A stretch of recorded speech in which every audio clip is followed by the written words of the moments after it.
Okay, so picture this. You're sleeping peacefully in your bed, and suddenly, someone's shooting dried peas at your window. And here's the crazy part, you paid them to do it. I know what you're thinking. That sounds absolutely ridiculous. But hold on, because this was a real job that thousands of people relied on, and it's just one of the 21 mind-blowing careers we're about to reveal that will make you question everything you thought you knew about working life. And listen, before you click away, I'm about to show you professions so bizarre that your brain literally won't be able to process them. We're talking about jobs where people got permanently tattooed just from doing their work. Jobs where teenagers risked their lives for pennies. And jobs that were so glamorous on the outside but so dark on the inside that you won't believe they were legal. So here's the deal. I spent weeks researching these forgotten careers, and I'm going to walk you through each one with all the crazy details that nobody talks about. But you have to promise me one thing. You have to watch till the end, because the final job on this list? It's going to blow your mind in ways you can't even imagine right now. Are you ready? Because we're about to travel back in time to a Britain that your grandparents might remember, but you definitely won't recognize. The human alarm clock that haunted your nightmares. Let's start with something that sounds like it came straight out of a horror movie. Imagine you're living in 1920s Northern England. You're a factory worker. You need to wake up at 4:30 a.m. because if you're late, you lose your job. You lose your job, your family doesn't eat. The stakes? They're literally life and death. But here's the problem, alarm clocks cost more money than most families made in a month. So what do? Well, here's where it gets absolutely wild. Every single morning, before the sun even thinks about coming up, a person called a knocker-upper would walk through your neighborhood carrying a long stick. Or sometimes, and this is where it gets really crazy, they'd have a pea shooter. Yeah, you heard that right. A literal pea shooter loaded with dried peas. And their entire job?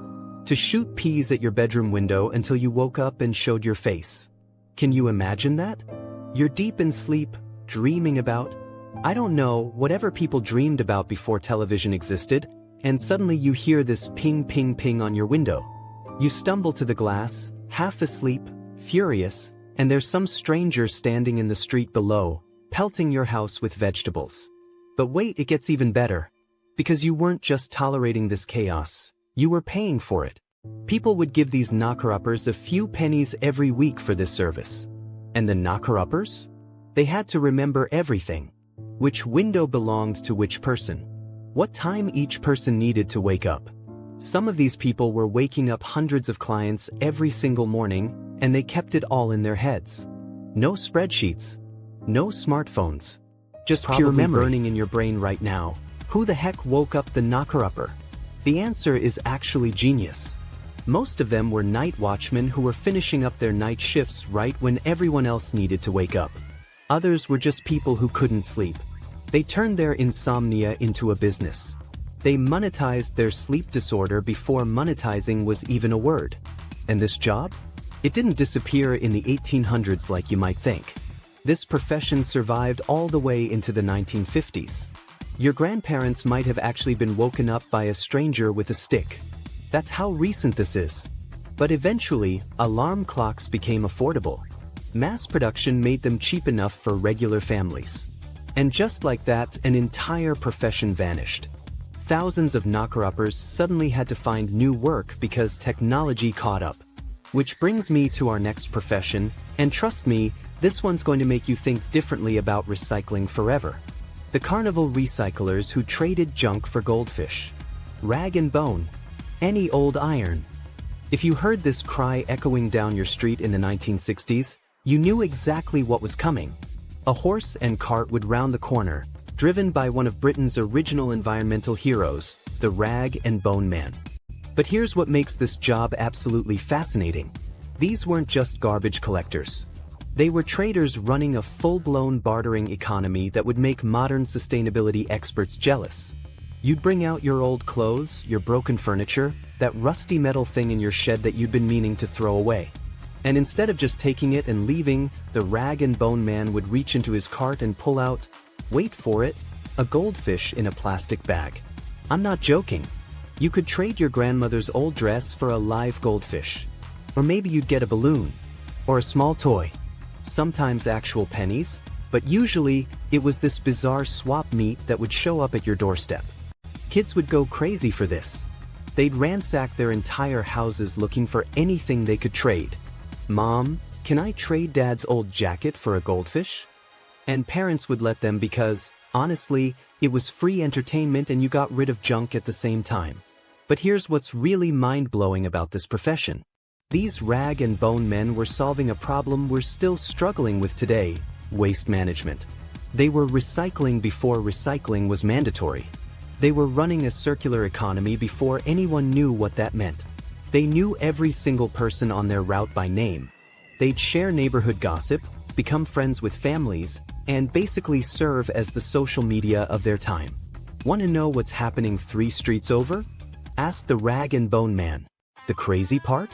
This job only started disappearing in the 1970s. That's 50 years ago.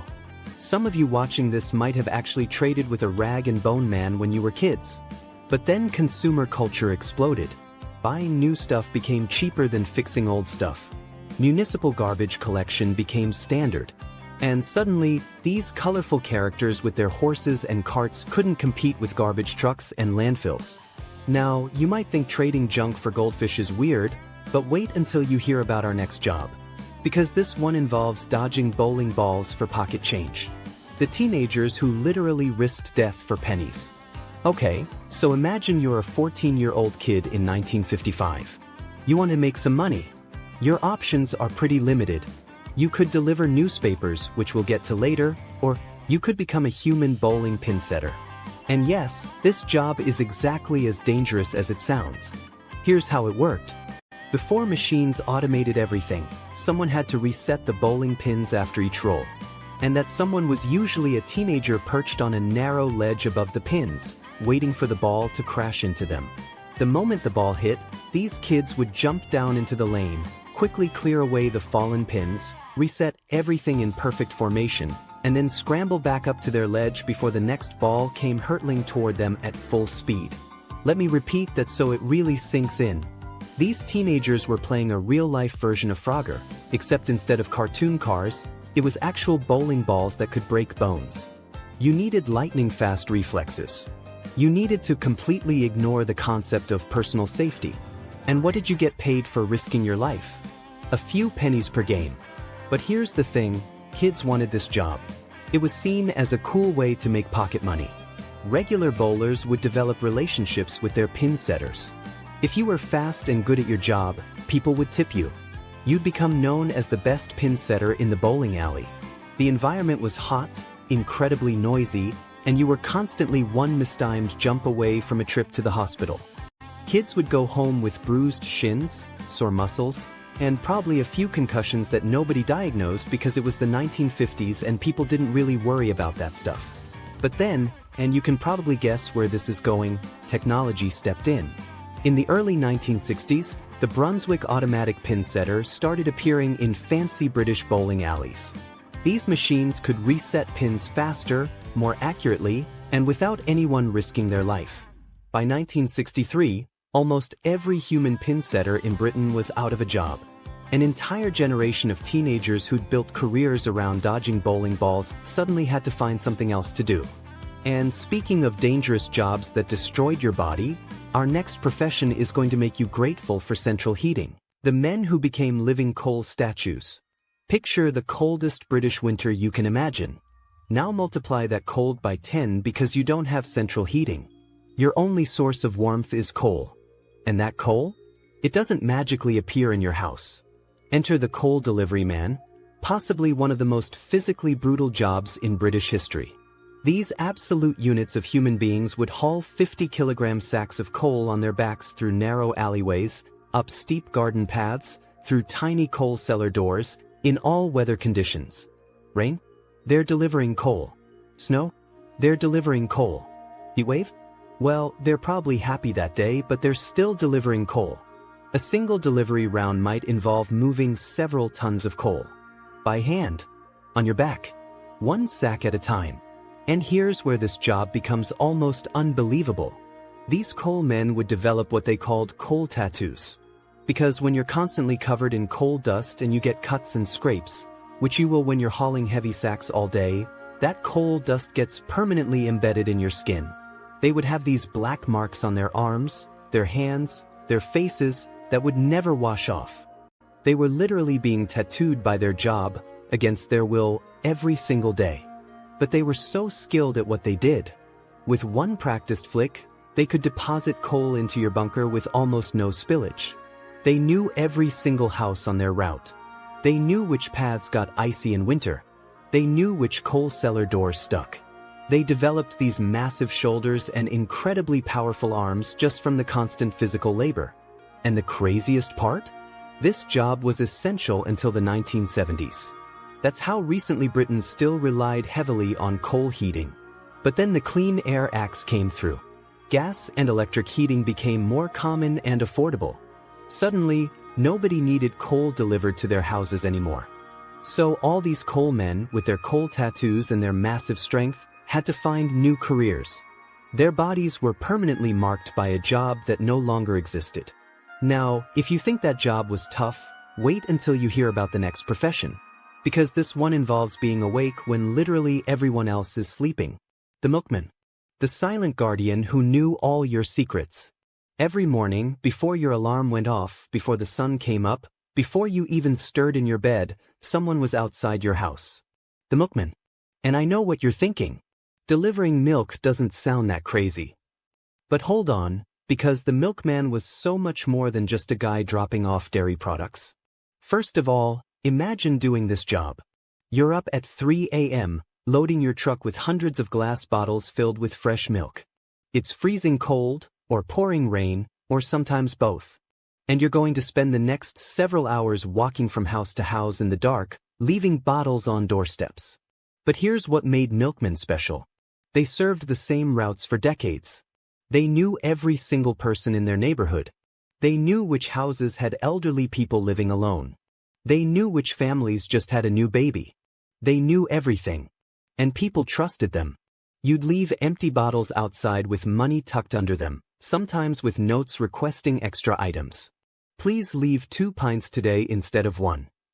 Or, can you add a block of cheese?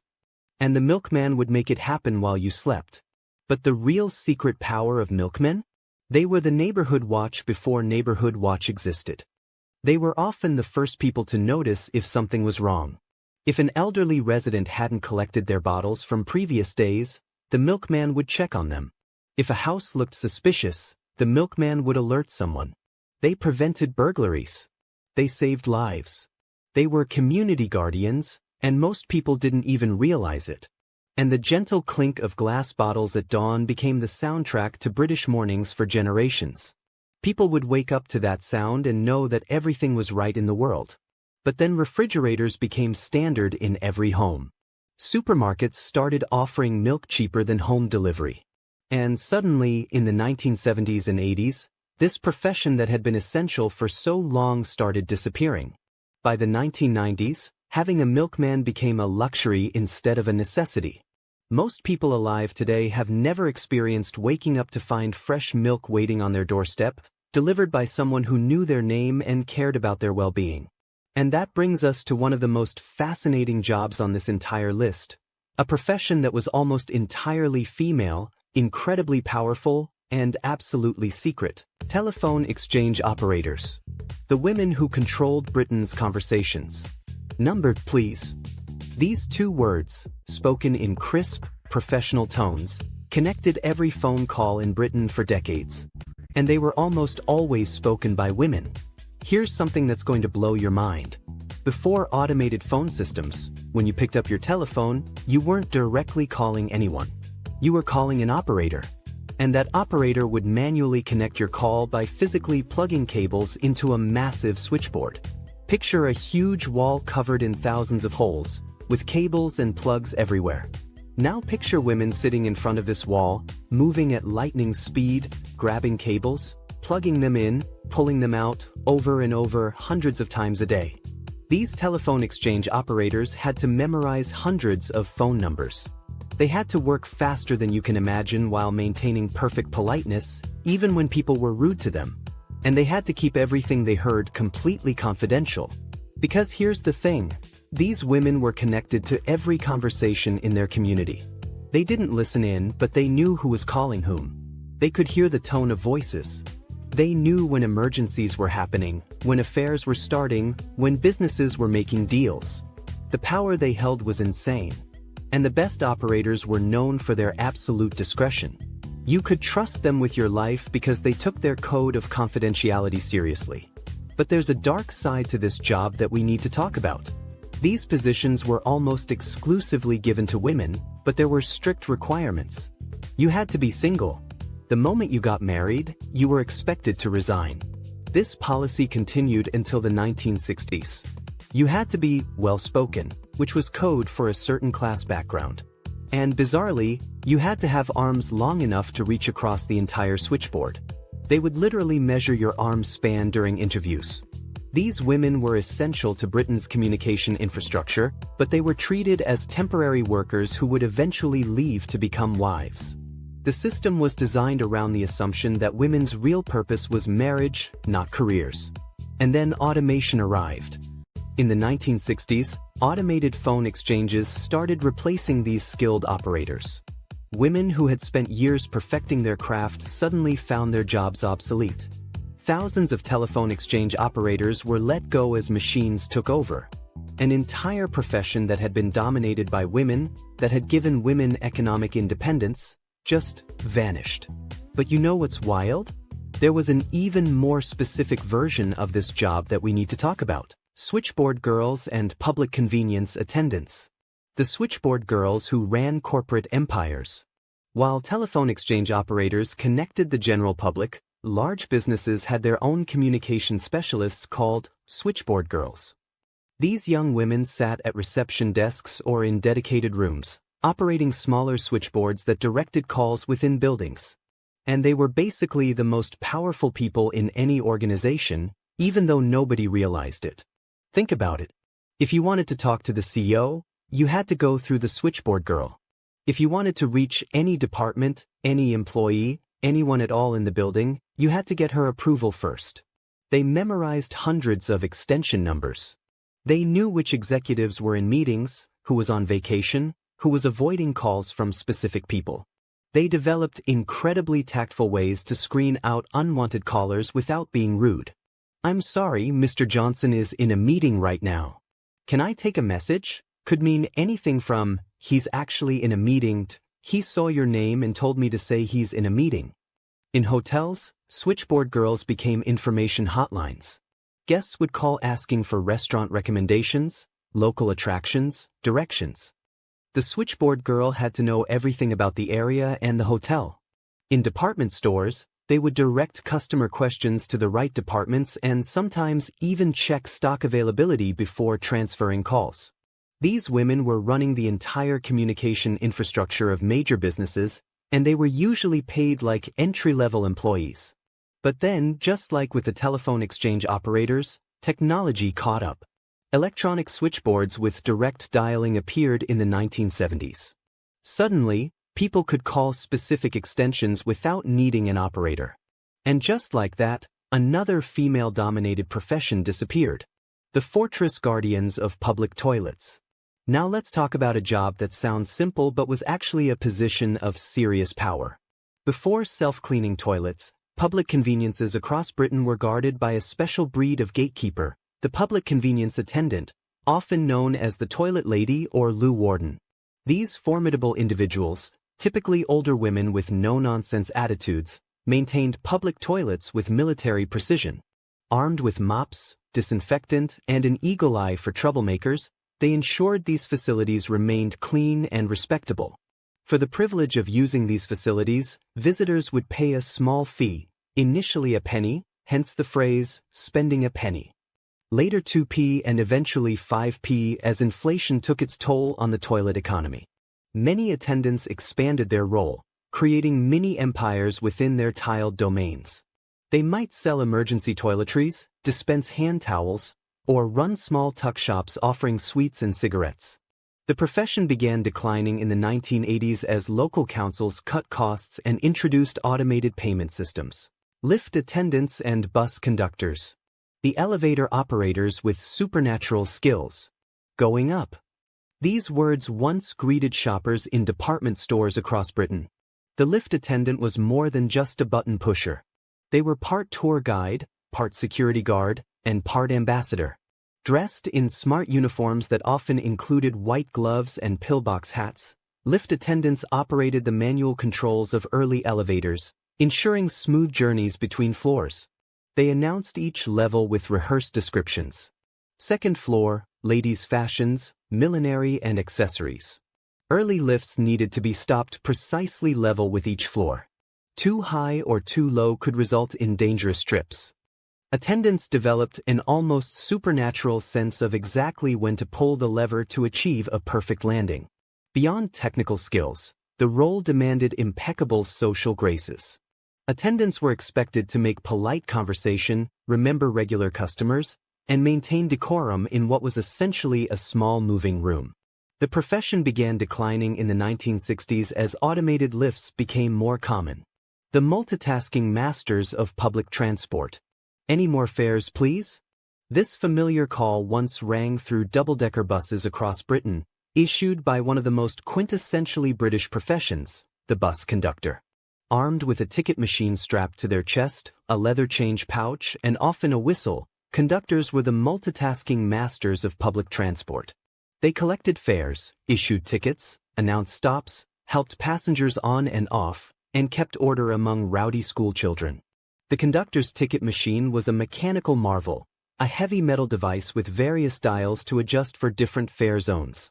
With practiced fingers, they could calculate fares, make change, and print tickets in seconds, all while maintaining balance on a moving vehicle. Communication between driver and conductor was an art form. 2 rings on the bell meant move on, 1 meant stop. The profession began declining in the 1970s as one-person operated buses became more common. Suddenly, drivers had to do everything: drive, collect fares, make change, while conductors lost their jobs by the thousands. And speaking of young people with jobs, our next profession was a rite of passage for British teenagers. Paper boys and TV repairmen. The dawn riders in all weather. Long before digital news, the paper boy, or occasionally paper girl, was a fixture of British mornings from the 1950s through the 1990s. Rising before dawn, these young entrepreneurs would collect their allocated newspapers from the local newsagent, carefully fold them for throwing, and set off on their bicycles in all weather conditions. Rain, snow, or shine, the papers had to be delivered. For many British teenagers, a paper round was their first taste of employment and responsibility. The job taught punctuality, route planning, and customer service, all for a few pounds a week, plus Christmas tips if you were lucky. The typical paper boy carried a heavy canvas bag slung across their shoulder, often containing dozens of newspapers. The weight could be substantial, especially on Sundays when papers were thick with supplements. Paper boys developed intimate knowledge of their neighborhoods, which houses had dogs to avoid, which customers wanted their paper in a specific spot, and which gardens had treacherous paths in icy weather. While paper rounds still exist in some areas, the profession has massively declined. Digital news, changing work laws for young people, and fewer newspaper subscriptions have made this once common job increasingly rare. The magicians who saved family entertainment. In the 1950s and 60s, televisions were expensive. We're talking about the equivalent of several months of salary. So most British families didn't buy their TVs. They rented them from companies like Radio Rentals or Rumbelows. And when these precious entertainment boxes inevitably broke down, which they did all the time because early televisions were temperamental nightmares, the most important person in your life became the TV rental repairman. These technical wizards would arrive in branded vans carrying toolboxes and spare parts to diagnose and fix television problems on the spot. They were part engineer, part magician in the eyes of families desperate to restore their main source of entertainment. Early televisions were complex, temperamental devices filled with vacuum tubes and components that regularly failed. Repairmen needed extensive technical knowledge and diagnostic skills to identify problems quickly. The relationship between families and their TV repairmen was often warm and personal. Regular visits for adjustments or repairs meant they became familiar faces, often greeted with cups of tea and biscuits as they worked their electronic magic. The profession began declining in the 1980s as televisions became more reliable and cheaper to purchase outright. Why pay monthly rental fees when you could own your TV for less? And why pay for repairs when a new TV cost less than fixing the old one?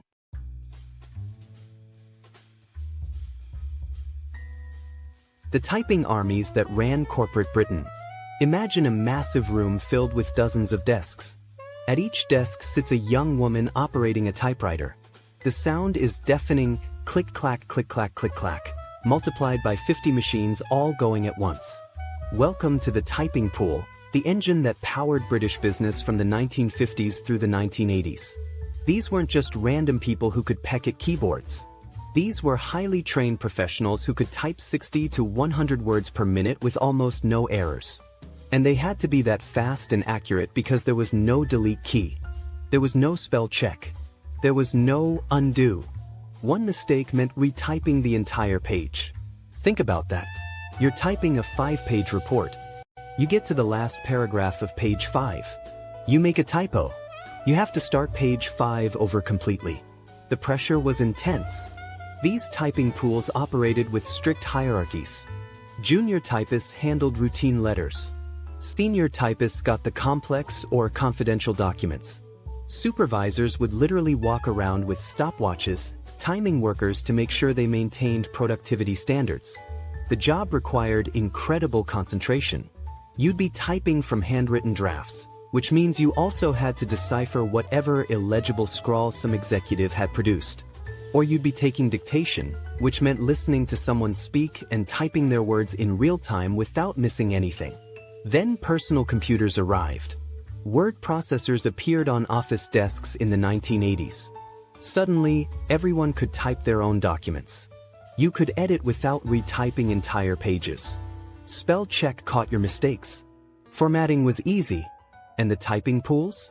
They emptied out. Thousands of skilled typists found their specialized expertise no longer needed. The gatekeepers of musical destiny.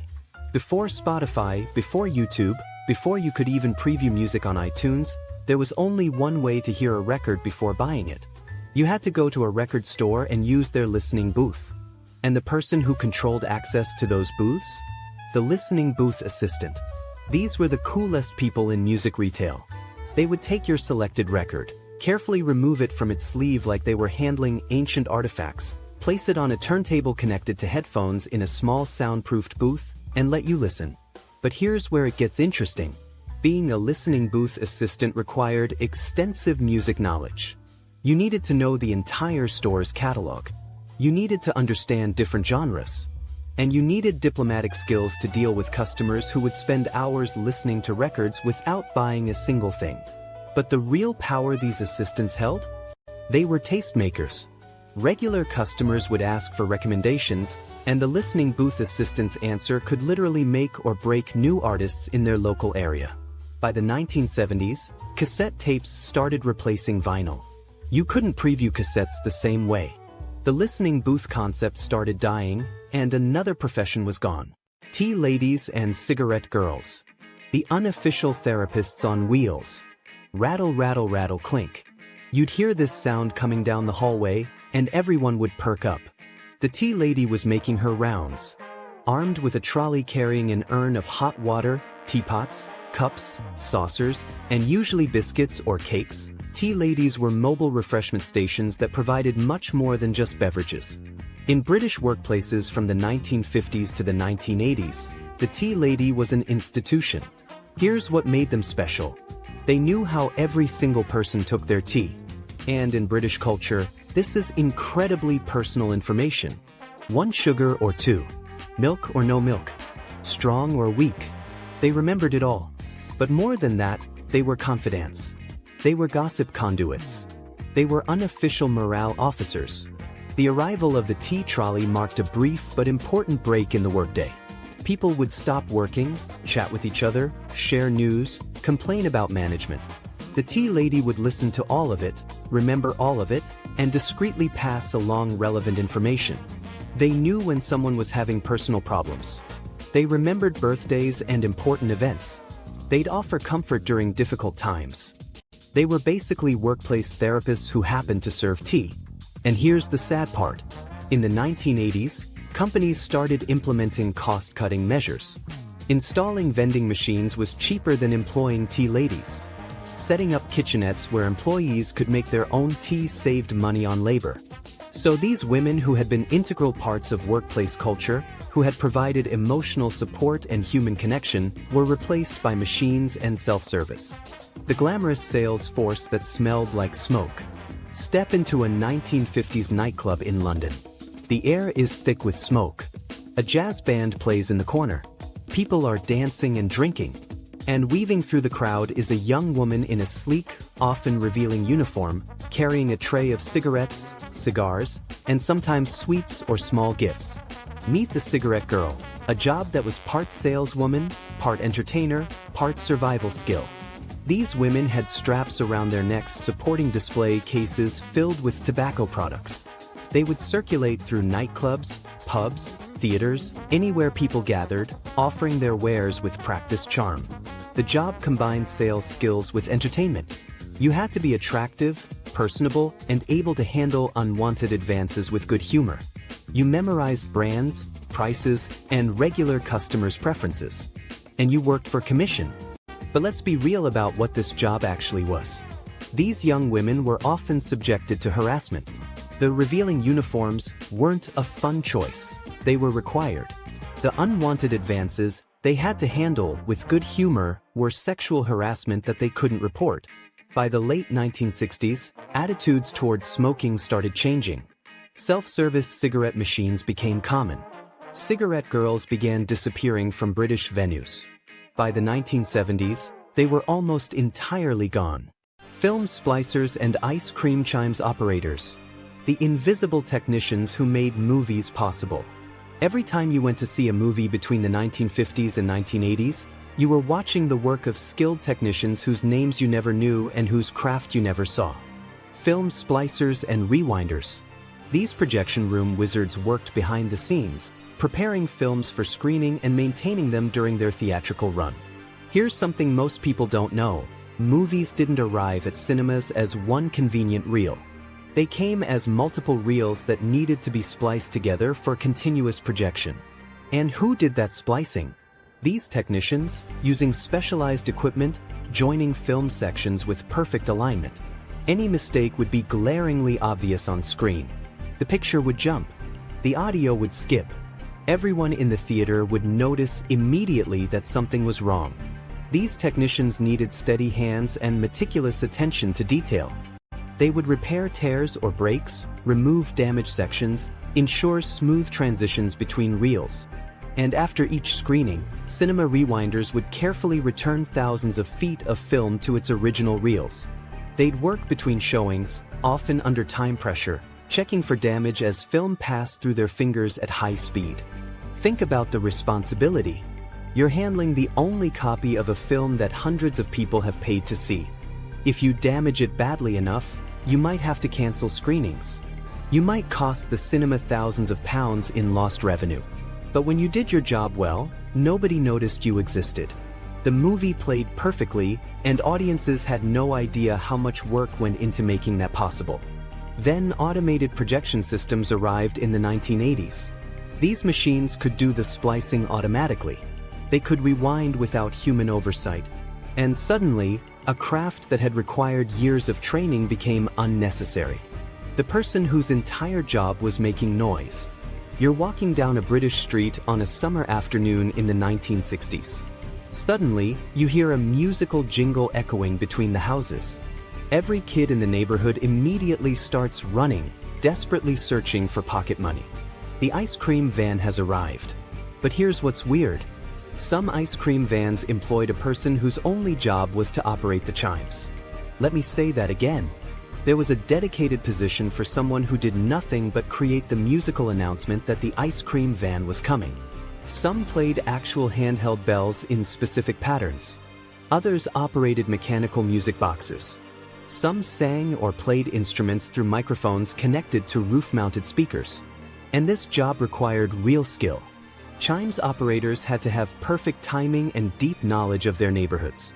Some developed signature tunes that made their van instantly recognizable. Kids would hear those specific notes and know exactly which ice cream van was coming. But by the 1970s, pre-recorded electronic chimes became standard equipment. You could just press a button and music would play automatically. Why pay someone to play bells when a recording could do it cheaper? So the chimes operators disappeared. Another oddly specific profession made obsolete by technology. Chimney sweeps and lamplighters. The sooty professionals who prevented house fires. Most people think of chimney sweeps as a Victorian thing. Oliver Twist. Little kids being forced up chimneys. Definitely something that ended in like 1850, right? Wrong. Chimney sweeps remained an active and essential profession well into the late 20th century, especially in areas where coal fires were still common. The sweeps of the 1950s through 1970s used long-handled brushes and vacuum equipment. No children were being sent up chimneys. But the job was still dirty, physically demanding, and absolutely essential to home safety. Regular chimney cleaning prevented dangerous buildups of creosote and soot. If you didn't clean your chimney, you risked chimney fires or carbon monoxide poisoning. And many sweeps still observed old traditions. They wore top hats. They considered it lucky for a bride to see a sweep on her wedding day. Some would offer sooty handshakes to newlyweds for good fortune. But then the Clean Air Acts came through. Gas and electric heating replaced coal fires. By the 1980s and 90s, chimney sweeps were becoming rare. The flame keepers who illuminated Britain. Picture this. It's dusk in 1920s Britain. The sun is setting. Darkness is creeping across the streets. And one person's entire job is to walk through every street in their district, manually lighting each gas street lamp with a long pole. The lamplighter. This profession is so Victorian that it seems impossible it survived into the 20th century. But it did. Some lamplighters were still working into the 1930s in historic areas. Every evening at dusk, these workers would make their rounds with distinctive poles that had hooks or small flames at the end. They'd light each lamp manually. And every morning before dawn, they'd return to extinguish the flames. But electric street lighting was spreading across Britain. By the 1930s, almost all lamplighters were gone. A profession that had existed for over a century just vanished as electricity took over.